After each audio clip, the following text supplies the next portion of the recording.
Hello everyone, today I'm going to read chapter number 1, that is Up in the Air, from the book Active Teach Impressions by Supriya Bhattacharya, a Pearson's book. Now let's get started with it. Up in the Air. Warm up. Now here is an exercise. Name your favorite uncle or aunt or any other relative. What do you think is special about them? Discuss in the class. You are about to read an extract from a popular children's book, Mary Poppins. Mary Poppins, a proud and stern English nanny, arrives at the house of the Banks family in a most unusual manner. The two older children, Jane and Michael, soon realize that their nanny, though always vain and cross, has magical powers. With Mary Poppins, the children meet many interesting and strange people and have extraordinary and funny experiences. Now read on. If I want to find Cherry Tree Lane, all you have to do is ask the policeman at the crossroads. He will point his white gloved finger and say, first to your right, second to your left, and then right again, and you are there. Good day. If you are looking for number 17, you will soon find it. It is the smallest house in Cherry Tree Lane. It looks dilapidated. Dilapidated means old and in a very bad condition and needs a coat of paint. It belongs to Mr. and Mrs. Banks, who live there comfortably with their 4 children. There was also Katie Nana, their nanny, of course, but she had suddenly disappeared. That morning a cold east wind was blowing.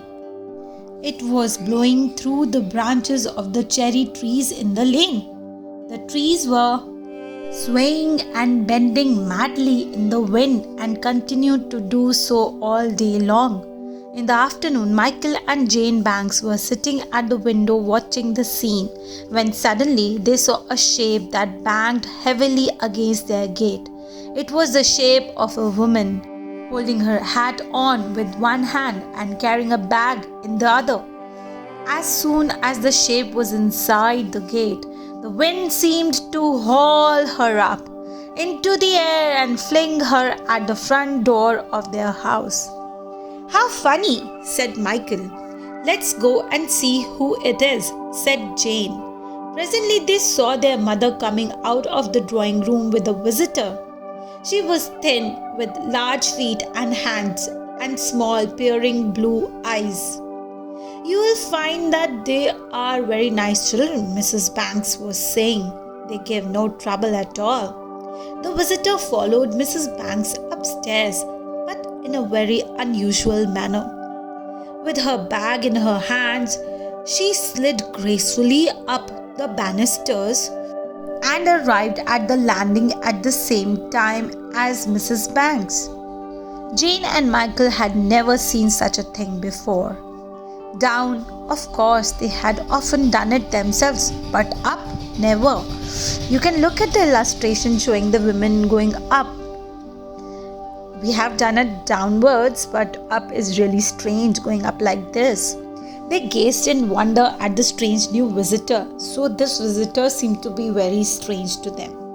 Children, this is your new nurse, Mary Poppins.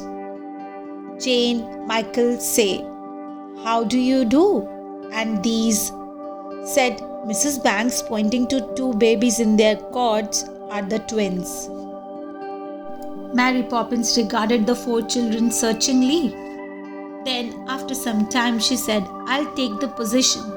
And that is how Mary Poppins came to live at number 17, Cherry Tree Lane, and the 2 children, Jane and Michael, were glad at her arrival. One day, Michael and Jane were taken by Mary Poppins to have tea with Mr. Wigg, her uncle.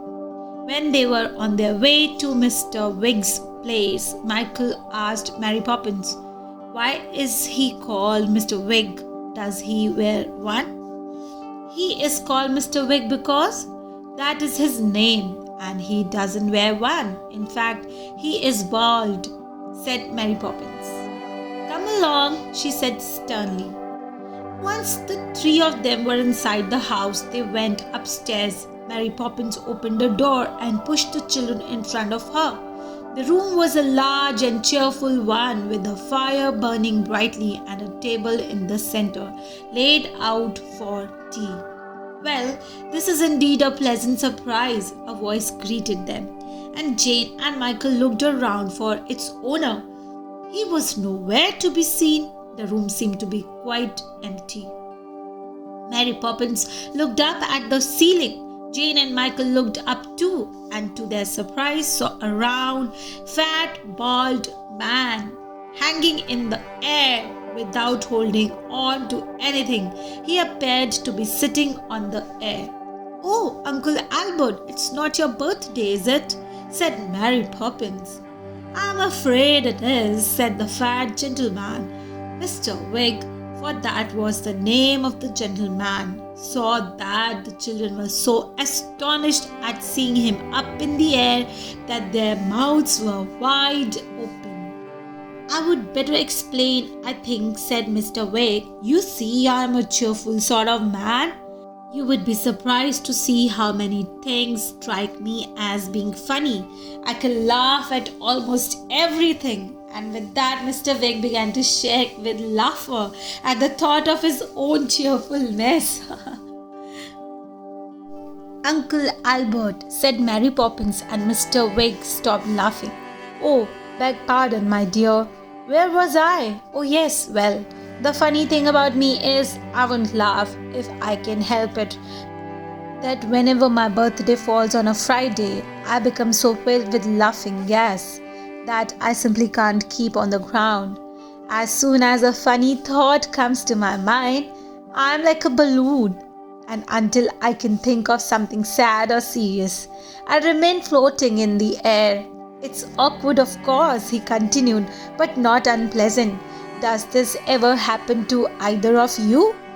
Jane and Michael shook their heads. "No, I thought not. It seems to be my own special habit. Once after I would been to the circus on a Friday evening, which was my birthday, I was so amused and I laughed so much that, would you believe it, I was floating up here for a whole 12 hours. I did get down finally at the stroke of midnight because the next day was Saturday and not my birthday anymore, and now here I am." Mr. Wig looked so comic, struggling helplessly in the air like a great human bubble, that Jane and Michael, after an effort to be polite, began laughing too. They laughed and they laughed, rolling over on the floor with laughter. Mary Poppins looked shocked at their behavior. Suddenly, Jane felt that a curious thing was happening to her. She felt herself growing lighter and lighter, just as though she were filling up with air. It was a curious and delicious feeling, and it made her want to laugh all the more. And to Michael's astonishment, he saw Jane go soaring up and touch the ceiling. Then Michael too soared up. "I see the laughing gas must be catching.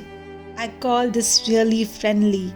To come up to me because I couldn't come down. I hope you will find the air quite comfortable to sit on." Now the story is getting really interesting. So what happens next? And then Jane and Michael and their host simply roared with laughter, while Mary Poppins frowned. Why? She thought it was all very silly and undignified. Mr. Wig begged Mary Poppins to join them, and she floated up to where they sat. But Mr. Wig soon realized that while they were up in the air, the table was still on the floor. "What are we going to do? We are here and it's there. It's an awful tragedy, but it's terribly comic too," said Mr. Wig. He appealed to Mary Poppins for help, and lo and behold, the table began to wiggle on its legs. Soon it soared up to where they all were. Isn't it interesting, children? So that they could have their tea. And when tea was over, not a single scrap of food was left behind. However, what they found difficult was to come down. They tried to think of all the sad things they possibly could, but in vain. Suddenly, raising her sonorous voice above the roars of laughter, Mary Poppins said, "It is time to go home." Equally suddenly, and with a rush, Jane and Michael and Mr. Wig came down with a thud on the floor. The thought that they would have to go home was the first sad thought of the day, and the moment it came to their minds, the laughing gas went out of them. Sitting beside Mary Poppins in the bus, Jane and Michael were very quiet, thinking of the lovely afternoon. Presently, being very tired, they crept close to Mary Poppins and fell fast asleep. Adapted P.L. Travers. P.L. Travers was an actor, dancer, poet, and novelist, and is best remembered for her series of children's novels about the magical Mary Poppins. In 1964, the first book of the series, Mary Poppins, was made into a film by Walt Disney. Pamela Travers disliked the cartoon portions of the film so much that she tried unsuccessfully to get them removed. However, the film continues to remain a favorite with all children. Here are some of the back exercises and word power for you to read and go through them. I have listed all of them one by one. Just go through these. Understand the grammar part as well. I hope you liked the video, and for more chapter readings, do not forget to subscribe our channel Smart Kids Wonder. Thank you so much.